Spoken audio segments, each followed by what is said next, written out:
I wanted to take a minute today at the beginning of the podcast and say thank you to our sponsor, Huber Engineered Woods. Huber has actually been a sponsor of the podcast since 2020 when we decided to start this little endeavor. Without our sponsors, this content is probably not something that happens. But I think the best part about having Huber as a partner on this is it's an incredibly authentic alignment. Peter, Steve, and I all use Huber Woods. I've been using Advantech Subfloor for coming on probably 21 years now. I've been using Zip System and Zip System with the insulation on the back, the Zip R, since 2013. It's a system that I believe in. That systems approach where things play well together. They have design parameters that allow you to use their system for what you're working on. It works. Their tech support's there. Their knowledge is there. I've never had an issue with their product, and it's a great thing that they've decided to sponsor the podcast. So thank you, Huber Engineered Woods. I'm Jake Bruton, and welcome back to the UnBuild It podcast. Let me move my mic a little bit closer so you guys can hear me. And today I'm joined by the regular cohort. That would be Steve Basic and Peter Yost. Howdy. And today I want to throw a couple questions at you, gentlemen. Ooh, I'm here to catch. These are coming from the listener stock. I like that, huh? Steve's feisty this day, this recording afternoon. I like that phrase, listener stock. Yeah. It's got meat to it. I could have said backlog. The backlog. It's a bunch of bullion. Okay. So if you have a question or if you have comments that you would like to participate in the repertoire here, repartee, sorry, not repertoire, repartee, questions at unbuilditpodcast.com. Pete is kind enough to answer the questions as they come in. We bring them here and answer them as a group. Can I interrupt? Yeah. To say that I don't do it because I'm being kind. I do it because I don't participate in social media, which was a previous podcast. Yes. And I feel that I should contribute equally. Yeah. So that's why I answer the emails. And he doesn't do them professionally. Some of them are in crayon. And some of them he answers in a way where I know he's screwing with the person that asked the question. Wow. No. Okay, so our first question. Hope you guys are well. Been watching your podcast and your individual channels for years. That should say in parentheses, not Peter's, including some other channels that you appear on. I actually have a YouTube channel. Okay. Is it cooking oriented or fishing? Or? Wing nut testing. Okay. Maybe. Including some other channels that you appear on from time to time, and wanted to ask a question. I've seen on Matt and Steve's channels the insulated raft slab floors for slab on grade. I like that. Yeah. I never liked slabless slab. Insulated raft slab. I like that. And so this is the couple layers of insulation and couple layers of OSB. The ideal case where you minimize, and there's an ideal case where you minimize interior walls and maximize ease of installation and continuity.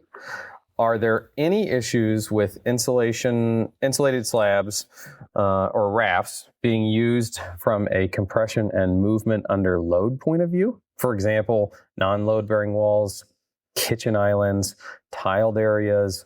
I'm going to add in laundry rooms.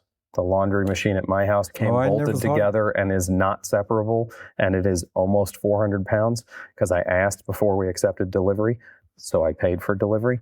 Is there any issue in wet areas and or waterproofing with compression and movement? I can speak to this from a builder standpoint, but I would like to hear your thoughts on it, Steve. Yeah, I mean, I would say no. Not that I can think of. I mean, point loads, when you ask about loads, the question is, like, there's going to be a point where the load does matter. Oh, never mind. Sorry, go ahead. Right? There's going to be a load at some point that does matter. I don't know exactly what it is, but I would think 2 layers of Advantech sitting on top of foam, sitting on compressed stone, sitting on undisturbed earth is worth definitely in excess of 1,000 pounds per square foot easily. Yeah. Well, right? we can do simple math based on what's the worst part of the assembly, EPS, right? Yeah. So that's 20 PSI. 2025, yeah. So that's 2,800, 2,900 pounds per square foot. 20 times 144, right? Yeah, 2,880. Yeah. So there you go. So if you were to do the same assembly like we've done sometimes with concrete underneath of it, it goes up even. Well, it's still the weakest point. Yeah. But at the same time, when we're building with wood, we double up joists in kitchen areas, things like that. Like we have these concerns. They do bring up compression of things like waterproofing. They do bring up tile in this instance. Yeah. Compression of waterproofing? Yeah, so like if you're going to use Ditra from Schluter, that's a plastic membrane that actually has some hollow in it even after it's installed. So what is the PSI on that? And that question's come up for me as a builder doing this assembly. And I've had people say, well, even just that product by itself, it's still greater than porcelain, and porcelain's higher than that 20 PSI rating on the EPS. So, I mean, you can install porcelain when it's installed correctly and drive cars on it. Yes. So, or wood decks, right? I mean, we have barns all over New England where people drove tractors on.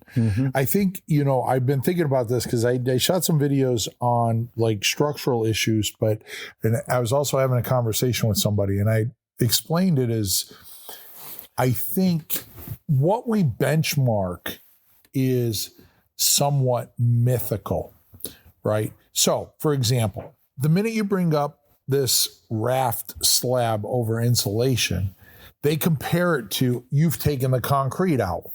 But what they don't understand is they think the concrete is the benchmark upon which this assembly should get measured.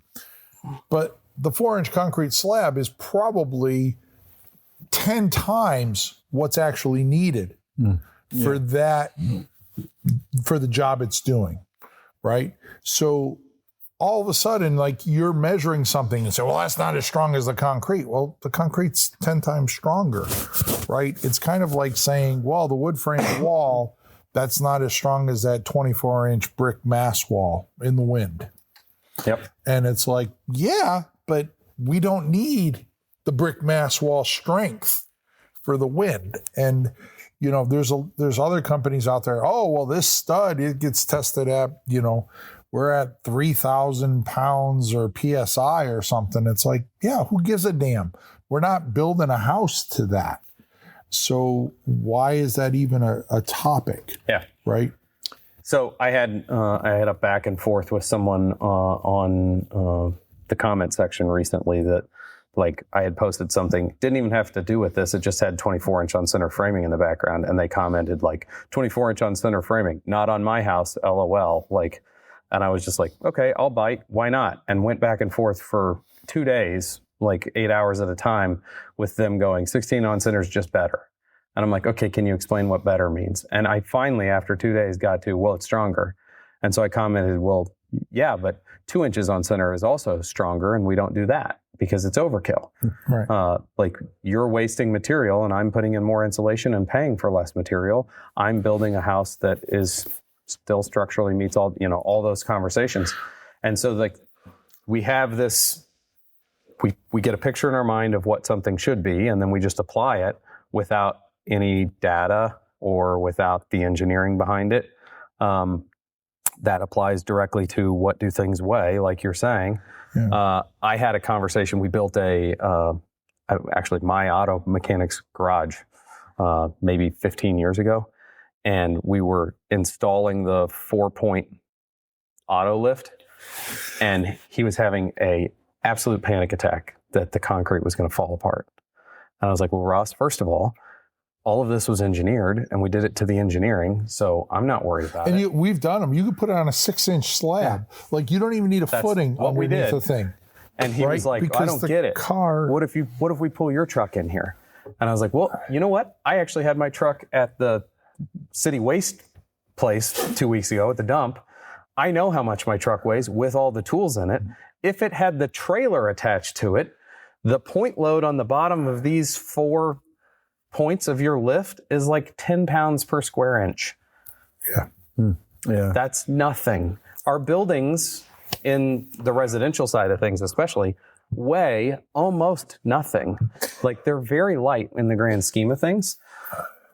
The one thing that they've clearly paid attention to in their question here, which I think is pretty smart on their part, is they don't actually ask about real structural point loads. And that's right. a They're good asking design about point all of the stuff that's extraneous to that, right? And it's almost like, we always talk about climate tuning. What if we use the term of requirement tuning here, right? Like, there's a certain structural requirement to resist a certain load, and I can build that 2x, I can build it 4x, I can build it 20x. Now, there's dollar signs associated to each of those solutions, and some of them, like say a concrete slab, we've done it for years because it was easy and everybody can do it. So we just do it. But somehow we've never really or a lot of people have never come to understand that that concrete slab is 20 times what we need. Well, like footings, we put them in at 24 inches wide and, 8 to 10 inches deep. 12 inches deep. 12 inches deep. And if you look at the code, it says really you could do it based on soils. So and then you have superior wall that has a 9 1/4 inch section that puts it on stone. Yeah, because they engineered the foundation element as opposed to. The big footing you speak of is like a catch-all. Yes. Yeah. Yes. This can't fail. This can't regardless fail. of the type. Regardless of the soil. Yeah. Condition. It's no way that it's engineered. I had one question. I like the idea that if you think about a 20 to 25 psi plastic, and then a double raft of 3/4 inch. Yeah. The load spreading capacity of that double layer of 1.5 inches of plywood, or not plywood, OSB, right. and that's just ludicrous. But if you point load a plastic, you can get creep. And I have no idea what kind of... This just sounds creepy. It does sound creepy. But that's a great question for a polymer chemist. If I would imagine that even if you point load something at 20 to 25 psi that's a plastic, the actual load on any one section is so small that you're not going to get creep from that. But I don't know that for a fact. I want to go back to the footing conversation for a second. Mm-hmm. I was at a woodworking store for an event, and they had a rep from one of the tool manufacturers there. And we were looking at purchasing a very expensive piece of equipment. And I was talking to him about longevity of the equipment, how long should we expect service life, all these sorts of things. And I made a comment about, my grandfather owned a version of this that was from the 30s, and it was still operating just fine when he passed away in the early 2000s. Like, is that the kind of thing that we're talking about? And he said, oh, no, not at all. And I was like, okay, well, it sounded like that when you were trying to sell it to me a second ago. Sounds to me like you're being honest now. What's the difference? And he said, well, that engineering wasn't actual engineering. It was, we're just going to build the hell out of it so that it will work. Mm-hmm. And engineering today is, there's a thin line where we can make it as cheap as we possibly can, and we'll just do that. And we know it won't fail, but it's as cheap as we can make it, sort of thing. We don't really apply that as much to like the building code as we could without harming buildings. Yeah. I know that a lot of people will hear that statement and go, well, production builders do that all the time. They cheap out on everything. I don't mean it in that exact way. Mm-hmm. There are plenty of people that are still building a very poorly built house, 16 inches on center, and wasting material because they don't bother to have any engineering done, because they don't bother to take a second to look at what they're doing. And I wonder what the implications of that would be in the long run if they went, hey, we could do this and save money, save materials, put in more insulation, make a better product, and save ourselves a bunch of money and probably be more profitable if we had this model engineered that we're going to build 75 of this year. Yeah. Yeah. And I think, I mean, there's companies out there that I know kind of reverse engineer their solutions to provide a safety factor, right? So I've been to a number of like plywood factories, and one of them on the tour, I was talking with one of the engineers that develops engineered wood products, and I asked him, I said, what's the safety factor for like the LVLs you make? And he said, yeah, like to tell you, it's probably, 2.5, but it's much higher than that. But yet, so it's like, the table in their publication says, okay, at 12 feet, this can carry 1,000 pounds per linear foot. But in reality, it can carry 2,500, but it's probably likely carrying about 3,000, 3,500 pounds per linear foot. That's quite a safety factor. They figure out what it is that they can do, and then they dumb those numbers down to provide a safety factor. Because the one thing they can't guarantee is that every LVL is going to be made exactly the same. So they have to put in, okay, maybe we didn't get as much glue on that one set. Or wood basket, the wood basket is a little different or something. Handling even. So for this questioner, though, I think that our intuition, partly based on an understanding of the math involved in the engineering, is that, wow, we're talking about a load that is just minuscule compared to the capacity of the materials. But there is a polymer chemist I know that I can ask this question of, hey, I don't know anything about plastic creep in foamed insulations because they are plastic.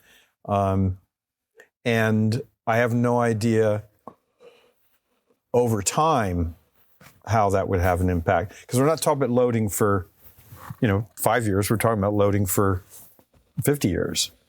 Mm-hmm. We plan on not answering the phone after 5 years, so maybe it's 5. But yeah, and we do get that because on the raft one, people say, no way, I would never do that. You need a slab. And it's like, and then somebody will point out, other than me, well, the slab is dependent on the substructure being compacted, right? So if that isn't good and the slab moves, then what did the slab really do? Mm-hmm. Right? It is somewhat baffling. You just like the slab because the slab makes you feel warm and fuzzy. Well, because there's some strength. There's some, and make roads out of that stuff. Yeah. Yeah. And they also make roads out of gravel. You're just building it cheap when you take the slab out, but it's really not cheap. It's probably, I would argue, it's more tuned. And tuning concrete, given its environmental impact of production, if there's one material that we could focus on, it would be concrete. Okay. Mm-hmm. Question number 2 comes from Climate Zone 5A, Jeremy. Jeremy. Was there ever a case where you have used structural insulation between the top of a stem wall and the wood sill plate? Seems like a detail in Europe that doesn't get talked about much here in northern climates. I ask because I would prefer to keep my slab insulation, my EPS, on the interior of the stem wall instead of the outside, and would like to know if the thermal bridge between the stem and the sill is a concern. So there's kind of 2 things there. I've not seen this European detail that he's talking about. Yeah, I haven't either. There are not that many structural insulations on the market or thermal breaks that are on the market that I would think are in the U.S. at least, that are cost effective enough that you would want to run it linear around 250 feet worth of plate around a house or more. I'm thinking of the size homes that we build, not. You know what's really interesting? This is not, like, the answer to this question is not far off the answer to the last question, right? So the last question, the slab, we have this idea of this very super strong material that is 20 times what it needs to be. In this case here, like, the question I would have is, having that mud sill be R5, on a 3,000 square foot house, is it really that much of a problem? Right? Like, how much does that real quick, show it's up? R5 because it's made out of wood and it's a 2x6. It's R5, yeah. It's a 2x6 R1.2 or something per inch, whatever. Yeah. Five, it's not R5 because it's 5.5 or whatever. Yes. So it's just the wood itself being insulated. Like, is that really a problem? I don't know. I mean, are we overthinking this? Like, the minute you show it, it's like, oh, you have a thermal bridge. Like, that's the end of the world. Well, here's a thought for you. Building a house that is like zero thermal bridges, it probably can be achieved. Probably can't be achieved at any kind of affordable rate, right? Well, we do know that because of the principles of a perfect wall or anything, that the best thing you can do is put the insulation on the outside and warm everything to the interior. But that perfect wall approach, it's way more expensive than just having to be R5. And you still have a plate on, I almost knocked my mic over. You still have that plate on that outer wall of the perfect wall. Yes, but if you have continuity of insulation, you go down the outside to the foundation. That plate. If you put the insulation, like continuous insulation on the outside. Yeah. Yes. And I think the other answer here is that whether that's R5 or R20 in climate zone A, in climate zone 5 compared to climate zone 8, that R5 is definitely totally deficient if you get cold enough, right? Yes. So I think the answer to the question is, okay, at what point do we... Well, you have to take off the thermal glasses and put on your water management glasses or vapor management glasses, right? And do that. But I was going to go back to if it's just $1 energy efficiency, just put like another inch or 2 of blown cellulose in the attic to offset that thermal bridge. Mm-hmm. Right. And in the end, your spreadsheet comes out where it is, and it was a hell of a lot easier. Yeah. If the only impact is heat loss. Yes. Yeah. Climate zone 5A. Mm-hmm. Mm-hmm. There's probably a time where that might have some complication beyond just energy efficiency. Not a whole lot, but put that money into reducing your air leakage, and you also reduce that risk down there too. Yes. I hate to say this, but maybe we could model it. Somebody Should wants build to it Because we could find out what that build impact it first and model it later. Yeah, there we go. Trust but verify. And then see if I'm ignoring you. Okay. I got another one for you guys. And this is kind of rare for us that we just bring up a product and say, what do you think about it? And I'm doing it because someone sent it to us. Thank you for sending it to us, because I don't think any of the three of us had even seen it yet. And we're not promoting this product and saying you should buy it or anything like that. We're just bringing it up because we thought it was What interesting. if it's a relative that's making this for him? That would be fun. What if it's him? Or What if it's him. his product and he just You go to the website and there's a picture. Jeremy or whatever the name is, I get Billy. these morons to talk about this on their podcast. Yeah. You guys are diabolical. I mean, that's what I would do. Maybe it's me. I always wanted to create a social media Instagram handle and just go off on people. So without reading the email, the product is EcoSmart studs. This will be in Pete's resources, I'm going to guess, just so that you guys can get a look at it. If you're familiar with the product that Steve and I have both used, T-Stud, I think they're around in some versions still. They're still point. Around. It's kind of like a T-stud. It's a thermally broken on some level stud that has little nubbins that face the backside of your structural sheathing, and then has a cutout like T-stud does in the middle of the material, but it's just a CNC'd piece of lumber. I have not looked at pricing. I have not looked at, you would love it, Pete. On their website, they have great colorful drawings of how heat's going to move through their product. But I thought I would bring it up just to say, like, what was your first impression of? And what's the nature of it being an EcoStud? Is that the fact that you can use? I think that's marketing? the name. I think it's marketing. Yeah. So it's not that the CNC approach to the EcoStud means they're using less lumber to get the same structural I'm development? guessing not, because they're cutting away a bunch of it. Mm-hmm. But I bet if you talk to their marketing guy, they use all those shavings to heat their facility. They make hockey pucks and then put it into everybody does that. Boy, we're not weighing in as tremendous supporters of EcoStud. Well, It's an interesting concept. The first thing that I would do is put it into context, and it's very much like the T-stud, right? First of all, when I talked earlier about like there is no such thing as a perfect thermal break, even a T-stud. I've actually done the calculations. It's like 97% thermally broken.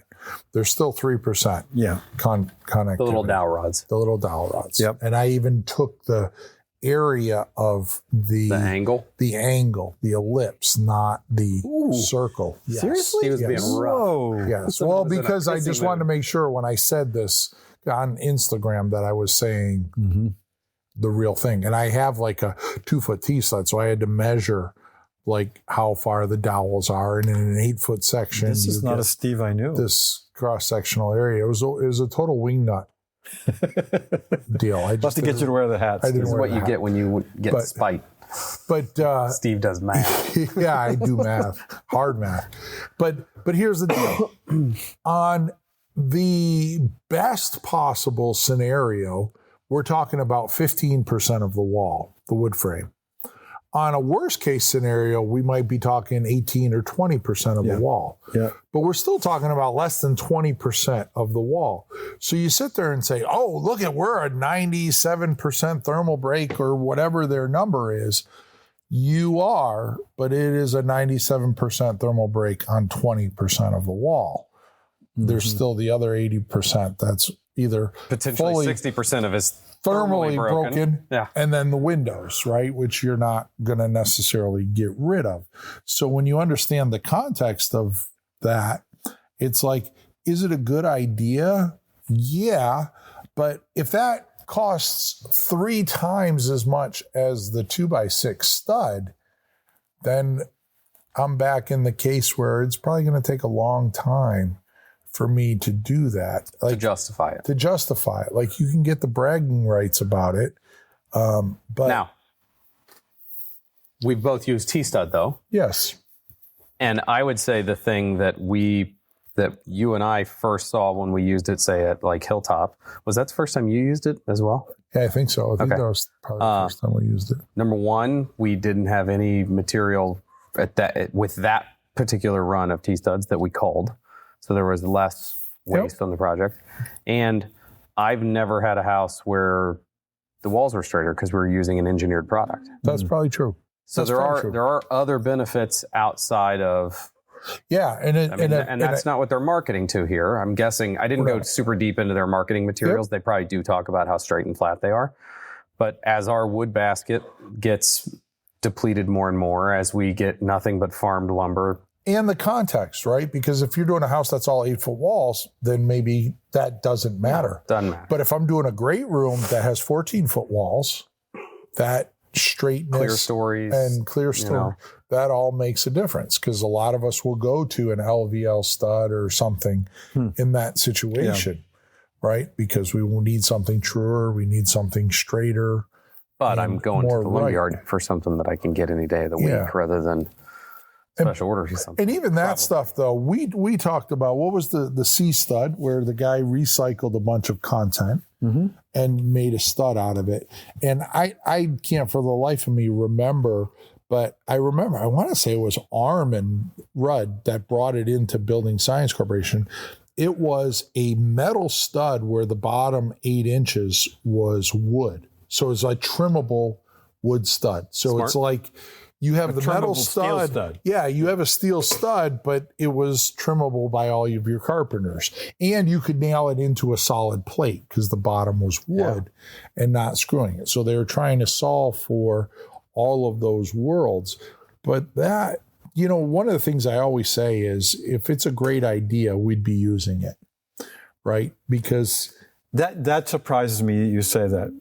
really, Because you're so driven by innovating in your own world. And I do believe that. I still believe that, like that you're in search of, but overall, like those good ideas, like, okay, so when I did that first raft slab, it was like, wow, this is a really good idea. But now I see, somebody tagged me 2 weeks ago where they did the project and said, hey, we used this detail that, Steve used. And I know there's probably a dozen people that have messaged me and said, hey, am I doing this right or whatever? And so that's getting out there. But it means that it's becoming believable now that the rest of the building industry is willing to accept it. It's interesting to hear you both talk about potential benefits of a manufactured stud.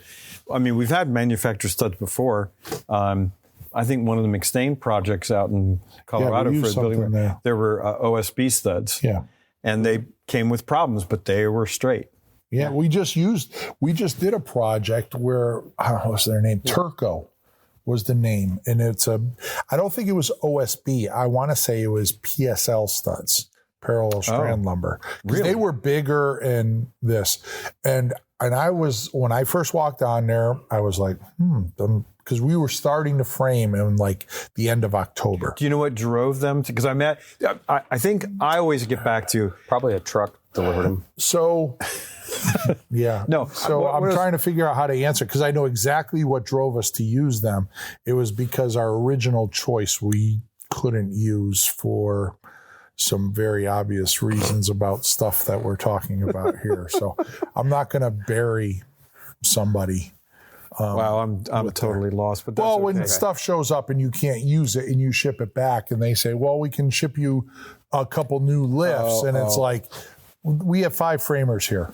Yeah. We're not waiting. We're going to the lumberyard this afternoon and we're getting. So you went to get PSL option. Studs just because the other stuff didn't, plan A didn't work. We moved on to plan B. Because whenever I hear about an alternative to a typical stud, there may be some advantages, but it's always the cost. That's we work with a lot of, close. I work with a lot of builders that kitchens, bathrooms, they use LVL or these Tolko studs because they're straight. They're cabinet maker. It's easier to install all that stuff. Taller walls. Yeah. We'll use them. That's what we do. But this Tolko one, where on this specific house, it was the end of like October, November-ish, where we were starting to frame. This frame went through, like, I remember showing up and like there was ice formed up against the bottom plate. And I was like, damn, I hope this stuff doesn't move. It didn't move a bit. Yeah. The bottom plate didn't swell. The studs, all these people are like, when I took pictures of it on the sunny day in October saying, hey, we're doing this staggered stud wall using these OSB crap. That stuff sucks, this and that. It went through the whole winter. It got rained on, got iced, got frozen. This stuff didn't move. It didn't move. I don't know if it's our glue technology has gotten better, our manufacturing processes. Well, OSB is not OSB anymore. Well, no, but you're not talking about OSB. You're talking about parallel strand. Well, it's like a PSL, but it's like, I would take it, it's in that family of technology. Solid strands are really, really different than chips. Fair. Yeah. I'll have to go on their website and actually look. But it's no different than using Advantech versus Zip, right? There's a slightly different recipe there because you probably don't want to pay the price for Zip to make it work like Advantech. If you want to, we've done houses. You can get Advantech in 1/2-inch thickness. And we've done houses on the ocean and stuff that we've used Advantech as our wall sheathing and moved to just a different assembly. But in terms of like these studs, I think it's really important to understand the context. But I do agree with you. In most cases, it is probably a better quality product. Now, what's going to be interesting for me is we're embarking on a project right now where we're not allowed to use any engineered products, no sealants, no adhesives, none of that stuff in the house. So it's real easy to sit here and say that, but think about that for a minute. Think of how many. What are you, board sheathing? So all of our trusses are going to be like trusses with metal plates. All of our floor sheathing is a 1x8 tongue and groove, and our wall sheathing is going to be den shield. It's not even a wood product, but. You can't get the same structural performance out of that. I don't know well, I'm meeting with the structural engineer, so we have to do that. But I think that goes to the whole concrete slab. Like you put plywood on a wall, it's 5 times what we need. So den shield is less, but it's still more than what we need. Yeah, you only have to brace every 24 feet. There was a guy in Brattleboro, Vermont Natural Homes, that built entirely out of non-engineered, all solid side. Oh, yeah. And we're doing the perfect wall. So if worse comes to worse, we can put the metal diagonal strapping in with. Right. So there's other ways we can solve for that. But the one thing that I was talking with the builder was we should probably move out of a stud grade. And so this homeowner, they have the capacity to do whatever they want. Right. And she's voiced her opinion. I don't care. I want it done right. And so I told him, I said, let's move up to like maybe like a Doug Fir #1 stud or something like that. So it's going to be interesting. He's got to talk with his lumber supplier to see if we can get better grades of studs and to see like, do they not move?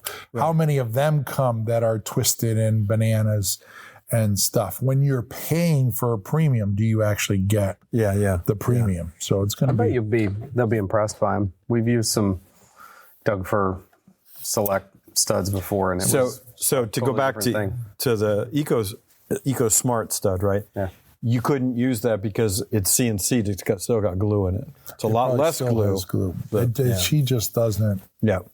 No, And that's maybe a good podcast that we talk about is we have probably a handful of clients right now that I would consider in the outer limits of what we've experienced. Yeah, and we've talked about that. People with multiple chemical sensitivities, and I think we save that for another podcast. But I'm not sure, Pete. I just brought it up. I don't think they do have glue in them. I think they are just a piece of timber that is CNC'd. Yeah. But why would you take a 2x6 and then cut out all the stuff that you don't need? Now, and I understand. I will forward you their contact page, and you can ask them that. Yeah. Well, it just seems. I'll do a little bit of research on that for the resources, but for this podcast, we'll make sure that we answer that question as well. It shows how little looking into we did. Yeah. They also advertise less weight than a traditional stud. Yeah, no kidding. You cut a bunch of it away. You know, it's the end of the day, and I saved this one because this is probably the very best.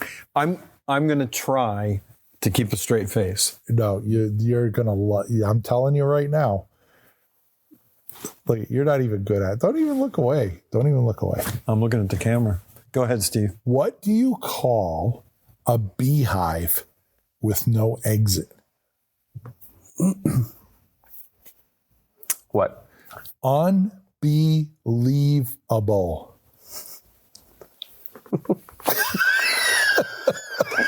You tried. Oh. You like that one, don't you? I do. That's really clever. Well, I'm going to put that one in my here first. Database. Yeah, in your database. Yep. I mean, God love him. What else can you do? Yeah. Right? That was highlight of my day. That says a lot. Listen, I don't care. I don't care what you think. This is my life. I'm the author here. You don't like it? Get the hell off the train. I don't care.